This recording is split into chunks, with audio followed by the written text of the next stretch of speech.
morning. We are going to continue with the mini-series Child Care Policy 101 and our topic from the last couple of days about fraud. Before we continue, please use all the buttons to spread the word. Tune in January 27th for the season 2 of Added Truths Explain America's Commitment to Child Care, my podcast. Today we are going to show what a scare tactic is, how it is used to harm those who are the most vulnerable. This is a case that is currently getting traction. It is being used to attempt to impact millions of families and children. And what makes it even crazier is that the people who committed the fraud were not the children. We're not the families, and we're not people with limited understanding of the system. It was committed by people who understood the system, by people running organizations, people who knew the funding structure, and people who knew how to exploit it. Yes, there was fraud. It aligns exactly with what I said earlier. Fraud is most often committed by people who understand the system. The Feeding Our Future case in Minnesota is one of those cases that falls within the higher end numbers I mentioned in the last episode, 11%. Numbers often cited in food programs. And it's important to be clear here that the number includes improper payments, not just confirmed criminal fraud, meaning the actual fraud rate is likely lower. Please go check out that video.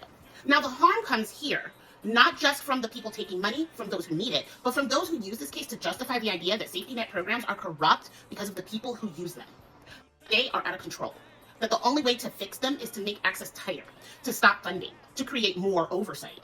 Whether or not that is the stated intent, the impact of those responses is the dismantling of access for people who did not commit any wrongdoing. Because what does that actually look like?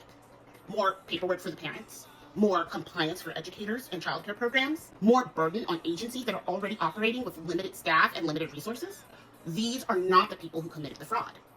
These are the families who rely on assistance to survive. These are educators and programs trying to comply. These are the agencies trying to stretch every dollar they receive. That is not accountability. That is punishment for daring to help. A strong economy reduces reliance on safety net programs. Living wages, thriving wages, reduce need. Affordable and accessible housing reduces need.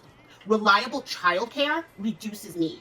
Removing programs does not reduce need. Shaming people does not reduce need.